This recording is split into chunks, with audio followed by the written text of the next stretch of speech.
All right, let's go ahead and get started. Welcome to another installment in the series of virtual brown bag webcasts related to the Curriculum Standards Panel, brought to you by the National CyberWatch Center. Today's topic is Information Security Awareness and Training, Cyber Hygiene. My name is David Toby. I'm the Director of Research and Assessments with the National CyberWatch Center. Before we begin, you need to be aware that this session is being recorded, and anything spoken or shared on screen by the host or the presenter or any of the participants will be part of the recording. If you object to being recorded, you should either not speak during the session or you may simply disconnect from the session altogether. All participants have been placed on mute. If you wish to ask a question or make a comment, please use the chat window. We will address all questions during the Q&A period at the end of the webcast. Now let's get started. Let me introduce our speaker for today, Dr. Jim Hoag. Dr. Hoag has made influential contributions to cybersecurity education for many years.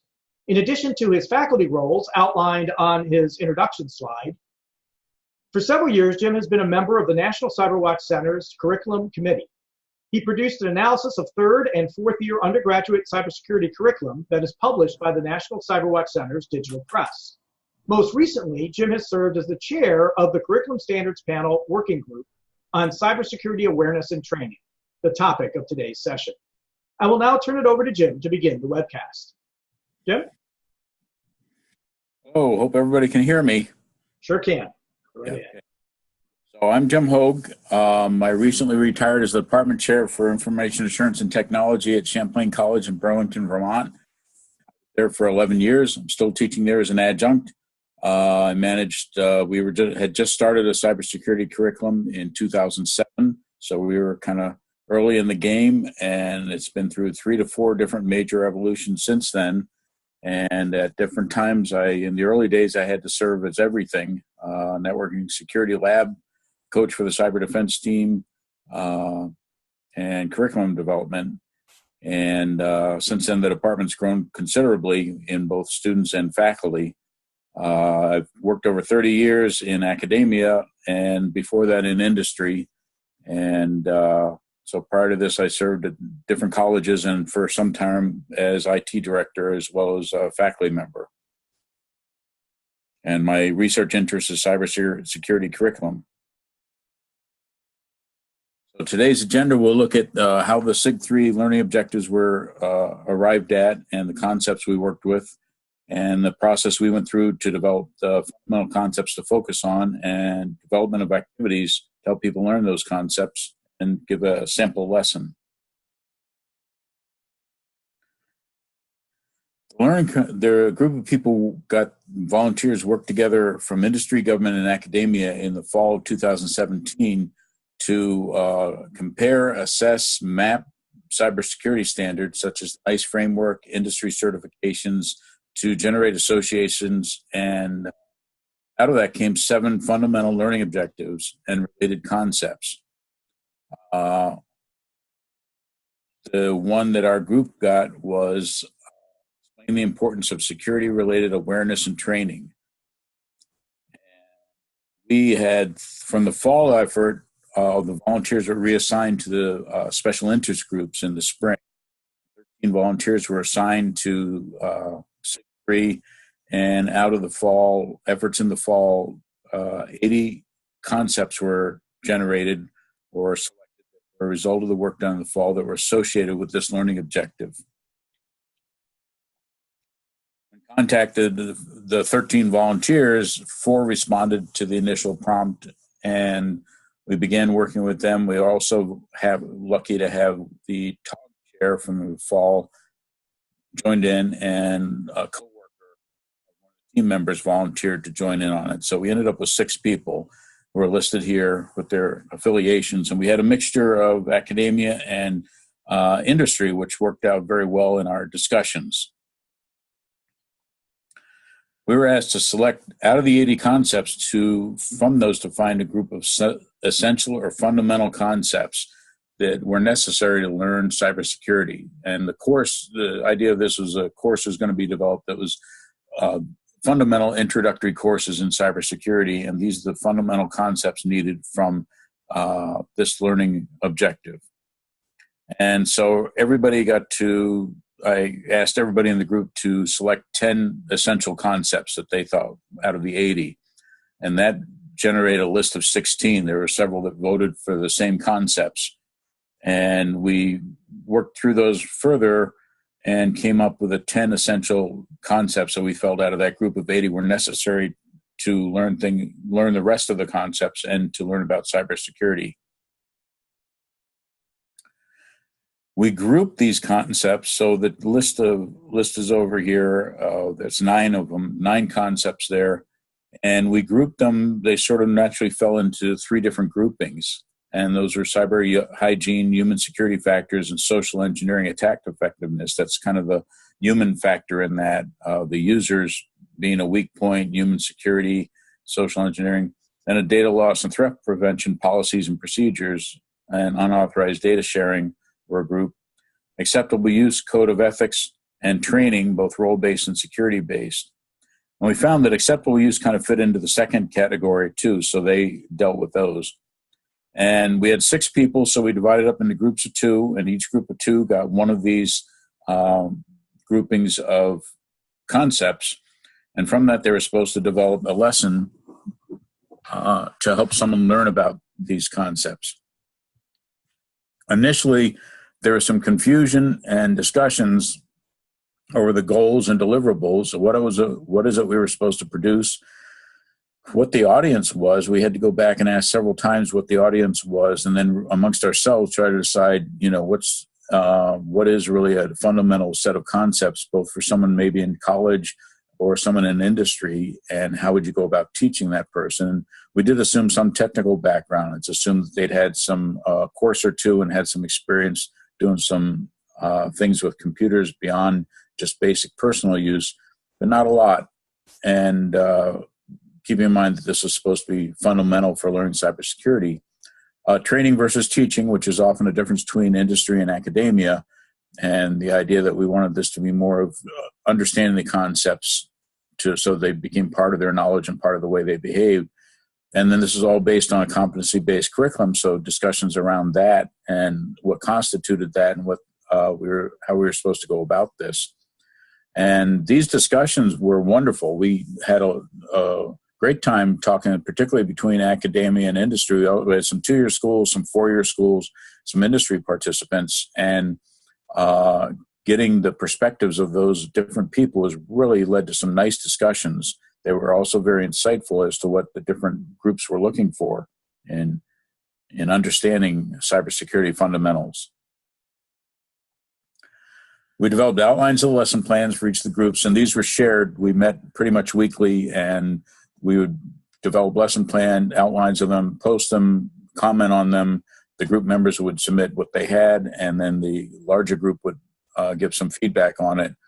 And we wanted a single lesson plan from each of the subgroups that dealt with the concepts, or tried to develop stackable lessons.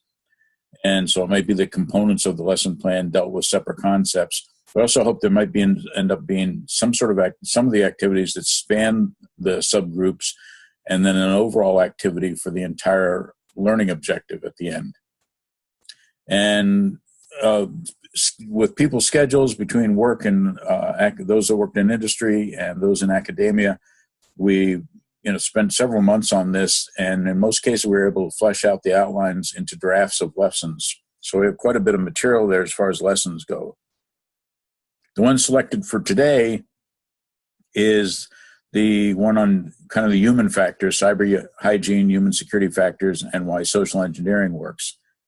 And these apply to both individuals and organizations. We all know the weakest link in any security organization or in security is the users. If we can improve the users' behavior regarding security, and we can help with both their own personal security, identity theft, privacy, and then at work, they would be doing the same things naturally rather than being forced to do them. One of the topics that came up consistently was when there's a corporate policy put in place or some sort of mandatory training goes in, people don't like it a whole lot. They usually just go through it for the effort of going through it. And we really wanted to try to provide something that would motivate them to actually incorporate these practices into their behavior rather than just doing them because they have to. So awareness and training, the learning objective asks what's the importance of awareness and training in relation to cybersecurity. And so in these ones, it'll help users understand the risk, both personal at work and motivate action. And then training can help them understand what actions that can have the biggest impact. And risk is an important concept to use in here of understanding that even the individuals certainly have risk. They may not think of it that way, but if someone gets into their account, what can they do with that? And I know in classes of 18 to 22-year-olds, I say, what if someone gets your information? By and large, they don't think they have a lot to lose. And in fact, we know they do, or if someone does identity theft, they can lose more than they have. So trying to get the idea that risk is realistic even for individuals, much less in corporate environments. And cyber hygiene was kind of a new term, and it references practices and steps that users of computers and other devices can take to maintain system health and improve online security. And we think this gets extended to mobile devices these days. And they should be part of a routine to ensure that safety of identity and other details could be stolen. So that idea that they become part of your normal practice rather than something that's an afterthought is kind of what we were going for. Different types of knowledge that are considered needed for this lesson. So the declarative knowledge of what can you understand that information is valuable. Humans are vulnerable, and these are just givens that make the reason why cybersecurity is important and why people can get attacked. Procedural knowledge is steps people can take to increase their cybersecurity. And then conditional knowledge of whether making a decision at any one time to maybe do something that's going to protect you more than not, like that, like doing the upgrade, doing a backup, two-factor authentication, and responding to a threat instead of saying, I'll just get to it later. So trying to embed these into the lessons. We try to combine learning approaches in the lessons. And so we would have, realizing there's different kinds of learners out there and that there's also different materials that we're presenting here. So in most cases, we're assuming a list of videos rather than we could record a lesson, but that sort of becomes sometimes just as dull as, a training video or something like that. So we were trying to find, and that might be something that could be done at some certainly for some hands-on activities that some of the other groups are doing. But in our case, these are well served by a list of videos that could be provided for background to them. We tried to select videos that were effective in that they weren't too long. They caught the user's attention and they made an important point. And so some of them were humorous videos showing what happens when someone doesn't take the proper security precautions. And knowing what's going to happen, I mean, it's just evident it eventually does happen. And trying to find videos that if they could watch one or two of them, they might really get the basics of whatever the lesson was going on. Then once the students viewed one or more videos, they move on to an activity involving the concepts that kind of ask them to think about this a little bit. So the first lesson was assessing their own personal risk and protection. And this probably isn't a bad thing for anyone to go through, identifying what your three most important digital assets are. And we probably tend to think this way because we're in the field, but for a normal user, I don't know if you ask them what their three most important assets were, they may have trouble determining, what those are, the digital assets. And then what are the threats to those assets? What are you currently doing to protect those assets? And what additional steps could be taken? And the idea is you could give this set of questions to a group of students or people in your company, and they would answer them and then have a discussion about it. And out of that generates some idea of what the fundamental concepts are and what's going on here. Alternatively, there could be a set of directed questions. So where we actually identify what some digital assets are that could be used and they could be vulnerable. And then what are the threats against these assets and what steps can be taken to protect them. And helping people understand that these attacks we have new technology all the time that attacks get made against, but the attacks are pretty much the same as they always have been. Someone's getting in somewhere they shouldn't have had access to, or someone's using credentials they shouldn't have had to ratchet their foothold wherever they are, or the credentials are so weak they could guess them and get into some place they shouldn't get into. Once again, that's pretty much how all the vulnerabilities get attacked, and by taking protection against those, we improve the security. So asking, this might be another approach, is giving them a directed set of questions to ask, then ask them what additional steps could be taken. And almost all of us know something we could be doing to protect our assets better. I think over on the right-hand column, G there, the backups, is that, backups aren't made nearly as often as they should be in most environments, certainly in personal environments. And that's a really effective measure. And the other thing we were looking at is trying to convey what's the biggest bang for the buck you can get. That there's some basic steps you can take. Strong passwords are one of the most basic steps you can take to really help improve your security. And so focus, you don't want to have to do a lot of work on these things if you don't want to, but taking some of the steps that are the most effective. And another potential set of questions would be along these lines of, has your security been violated in the last year? How would you know? How did it happen? What could have prevented it? What's been done to reduce the chances of it happening in the future? And once again, hopefully in a group, this is something where they can answer these questions and then generate a conversation about it. And out of that conversation should come some of these fundamental concepts that you have to prevent people from getting at places they shouldn't get at, and make sure they don't get credentials they shouldn't have. Case studies are really effective in this topic, dealing with social cybersecurity issues. And so we have a lot of case studies developed for these. And the second part of this particular lesson has a case study involved with it. And to read about recent breaches or recent breaches in cybersecurity, and determine how was the attack established, what information data was accessed, what would be necessary to remediate it and mitigate it, and what could have prevented it. And a couple approaches to this. One is giving a group of people, have them go off and look at different recent breaches or find a different case study, and then analyze it and get together and talk about it. And they might find it's the same common type of things that are involved with these breaches. And then another one would be to give them all the same case, the same breach, have them read it and answer these same questions, and then get together as a group and see if they agree on those and learn from each other on those. I think ideally the best thing would be that they do both of those. They do one situation where they're all looking at one case study or one report of a breach and analyzing it to try to answer those questions. Then they discuss it. So they're sort of learning, the ones who don't feel comfortable are learning, okay, how do we talk about these things? How do we analyze a breach, and what kind of information are you looking for preventing it? And then give them different ones and let them go off and research those and come back and answer the same set of questions and see if they're kind of generating the same sort of answers all the times of what could be done both from a user point of view and a corporate point of view to improve security. So we're trying to change their thinking. The awareness is that they're becoming aware these breaches happen, and they're usually because there's some sort of security vulnerability in place, often a simple one. And that by taking some simple steps, they can help to improve that security. And if they start doing it for themselves, they can protect their own information. But if that becomes kind of a habit, they'll start protecting all information.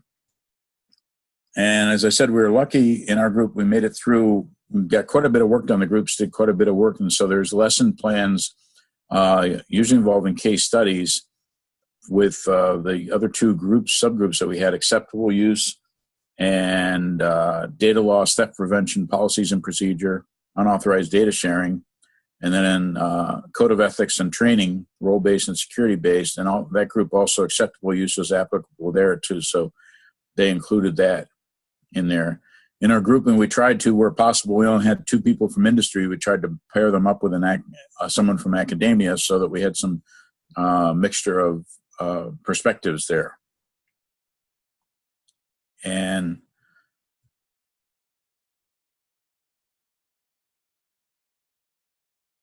those other lessons involve case studies, videos, and questions to help the learners integrate concepts into the learning. We also have a draft of one case study that involves all the concepts of the SIG. And we're hoping that could be broadened out and tested to let someone then at the end go through this case study and try to target all the components in our learning objective. So, any questions?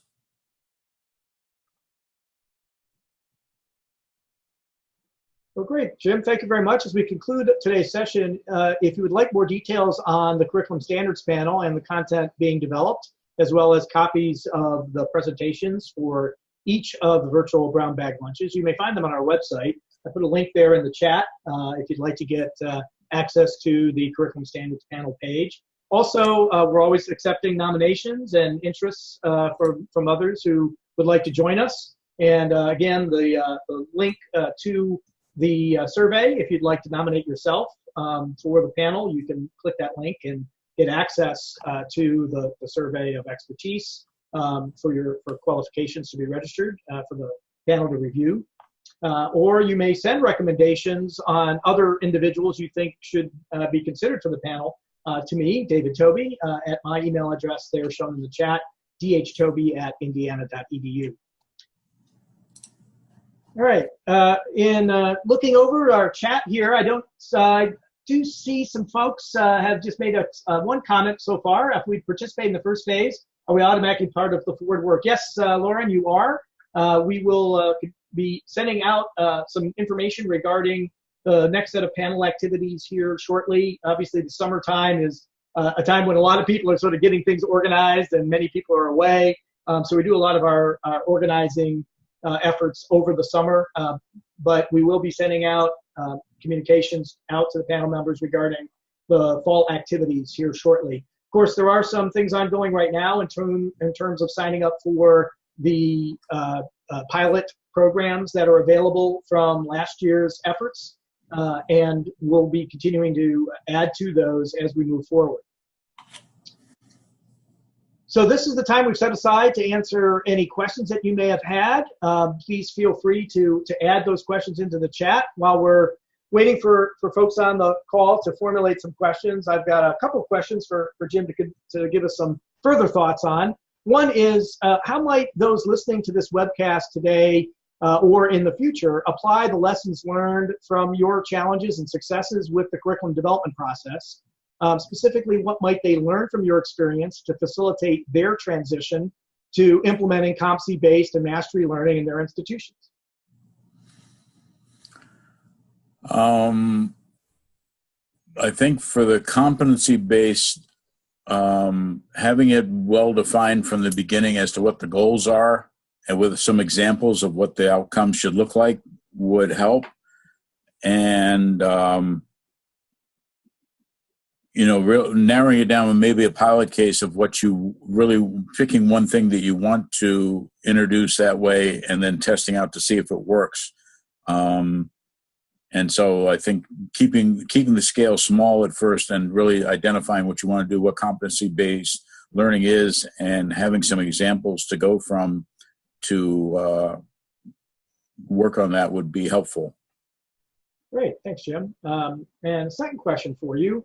Since competency-based mastery learning is a continuous learning process, what are your plans for, and the topic area working groups plans, and Vinny could jump in here if she wishes, to enhance and extend the progress you've made and reported in this webcast? And how might those participating today or listening to the recorded version contribute to these plans? One of the things we kind of had left was still looking at assessments to see if this was effective at all. And, testing, we'd hoped to test it out in a class at the end of spring term, but that didn't come about. So testing it out doing a test of some of these things in a class or in a corporate training environment, seeing how it worked out, adding some assessment to it. And then I think the final case study, the overall comprehensive case study that we could use for learning about all the concepts in the learning objective would be some directions that could be taken. Great. I see Lauren has a second question. So Jim touched on some of the issues learned from this particular group. Are there plans to share the wider lessons learned from the other groups? And do the lessons learned from this group align with what came out of the other groups? So let me take the first part of that, Jim, and that is that, Lauren, we have these virtual brown bag lunches each month, and each month a different group is reporting out what they've developed either over the last year or are currently working on developing now. There have been, I think, 3, if I remember right, brown bag lunches so far. I may have that wrong, maybe missing one. No, I think there are 3. I did one initially on just competency-based mastery learning, again, this is David Toby, on just the principles and techniques involved in developing a competency-based mastery learning program. Then Alan Watkins talked specifically about the program we implemented over the last year, and Casey O'Brien provided an example that came from Topic Area Working Group 1 that was focused on network scanning. So those lessons learned that each group has shared are available in those webcasts, and they are on the CyberWatch site. Again, you can get access to them through the link that I put there in the chat. And we will continue to be doing that going forward. In terms of lessons learned from other groups, rather than my answering that, Vinny, if you wouldn't mind maybe chirping in here, you've been involved in the process from the beginning. What do you feel have been some of the lessons learned you feel came from some of the other groups, perhaps that you applied in working with Jim and in developing this effort on cyber hygiene?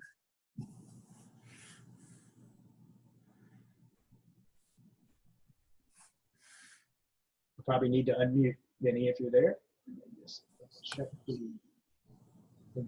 Can you hear me now? Yes, we can. Go ahead, Vinny. I started talking, but I didn't realize I forgot to unmute it. I didn't know anything about competency-based before I joined the group in the last fall. So I really learned a lot. And also working with the Jim's group and especially Lauren and other fellow members, I learned a lot about case study, especially on cyber awareness and training. And I think especially for cyber awareness and training, the case studies will help a lot. And then along with Jim, I agree with, we need to create assessment. And we still have like some of the case studies we have not completely developed. We have some ideas. And based on the competency-based learning process, we could develop more into in developing lessons plan assessment based on the case studies that will help us also. So I think it will be a completely and continuous process. It cannot be stopped. It has to be continuous process. People can, with their expertise, they can adding more information to it. So it will be a continuous evaluation process. Now, Jim, is there anything you'd want to add to what Vinny said in terms of lessons learned just generally from the different groups? No, I think we'd have to hear from the other SIGs. We haven't really had a lot of collaboration with the other SIGs, and I guess that was part of the point is from all the different SIGs of what was their experience in going through this. And, it might be nice to get a comprehensive view of that. You've heard ours from SIG 3, but the other SIGs hear what their issues were and what the problems were, either getting started or coming up with anything or finishing. And that would be pretty useful for all of us to hear, I think. Yeah, and I think that's Lauren's point. I mean, she made a comment here as well that having reviewed some of the other brown bag lunches, was wondering whether someone was tracking the lessons learned. And indeed, that is the role of the editorial team. So the editorial team is comprised of Alan Watkins, who leads the curriculum standards panel for the Information Security Fundamentals course, and then the topic area working group chairs. We have 3 topic area working groups. Within them, we have special interest groups. Jim leads the special interest group associated with the topics of this webcast, and Vinny is responsible for that topic area working group overall that includes multiple special interest groups. So that group meets on a regular basis to try to share among them lessons learned. But you raise a really good point, Lauren, of taking those, documenting those, and getting them out to all members of the community is a useful effort. Now, to support that, we do have a Google Plus community that we maintain that all panel members are invited to participate in. One of the conversations we've had is whether at some point it makes sense to just kind of open that up and make it a public group. We kind of want to avoid the spammers and the fishers who naturally seem to thrive in the Google Plus or other social media spaces. So we, for the most part, kept those communities closed But that does limit the sharing of the lessons learned and best practices and comments and questions and all the great feedback that is exchanged in those communities. But again, today, much of that is communicated through the varying social media platforms that we use to support the panel process. But again, it can certainly be improved. And your thought on an assessment plan, I'm wondering if by that you're speaking to an evaluation plan as opposed to an assessment plan. Sorry about the semantics there, but as a psychometrician, which is really what I am, I'm not really a cybersecurity person. Assessment to me is the assessment of the student, the learner, and their capacity to raise their capability maturity. Whereas evaluation is more programmatic, looking at to what extent is the program being effective in development. So you may be speaking to both. You could feel free to add to that. It does need to be addressed, yes. So evaluation of the curriculum is something we are, a phase we are about to enter into with the first pilots being started here shortly. Again, the first pilot that is active right now is the readiness assessment pilot. That's intended to precede the beginning of an information security fundamentals course. We currently have 26 institutions already signed up for that pilot, and we're always looking for more. So again, that information is available through that CSP link. It will take you to a link to sign up for that readiness assessment if you're interested in it. We will also be shortly piloting the first modules for the competency-based learning program. And there'll be a series of these pilots that start to move forward beginning in the fall of this year. Of course, pilots typically don't get started until everybody gets back to school. So the first step will occur in the fall, and then we'll be following on after that.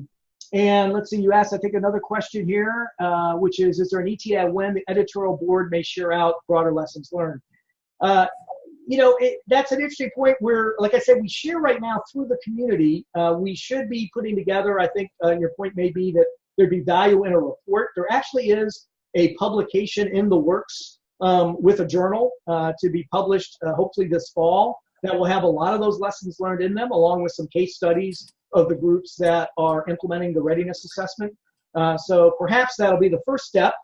We also, though, are having an event at the 3CS conference. So every year we have a conference. This year it's in Portland in the beginning of August. And we'll be having a session on the curriculum standards panel at that conference. And again, many of the lessons learned and other issues that you brought up here, thank you again for your insights, will be discussed at that conference.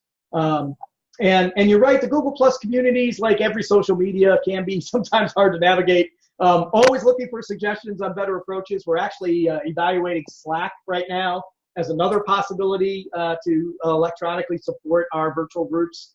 Needless to say, the management of virtual teams is an ongoing challenge, but luckily we have lots of technology to either help or get in the way.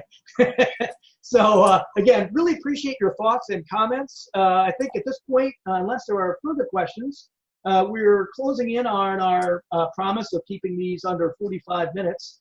But if there are any final thoughts, Jim, you'd like to share before we close for today? Oh, there's one other thing, David. You're creating a library from all these lessons that came out, the case studies. Anything that's generated is going to be part of, I think, a library available to people. Yes, that's absolutely true. Thank you for reminding me of that, Jim. Yes, we are. That library will be available as well. We are working jointly. This project for the Information Security Fundamentals course was part of a much broader set of projects for the National Security Agency. And there were a total of around 50 different curricula that were being developed under that are all going to be housed within the CyberWatch library. So we are working out the details right now with NSA on how exactly that will be done and what will be done with those as we move forward. The intent ultimately is to have a panel associated with each one of those courses and then be able to continually enhance, develop that curriculum to make it most useful for everyone.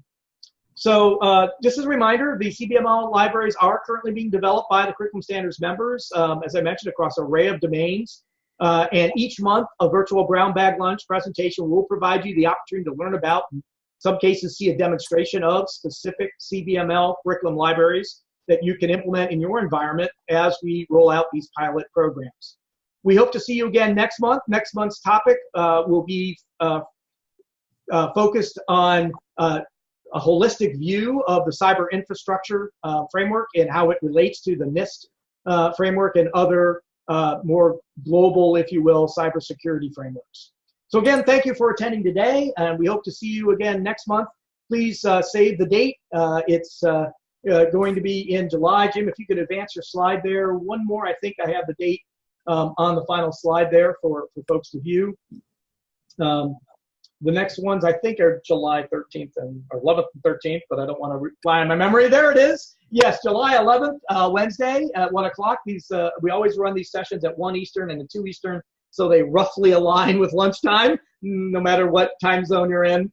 Some people very early lunch, some people a late lunch. But July 11th, July 13th will be our next ones. The topic is creating and sustaining a culture of cybersecurity.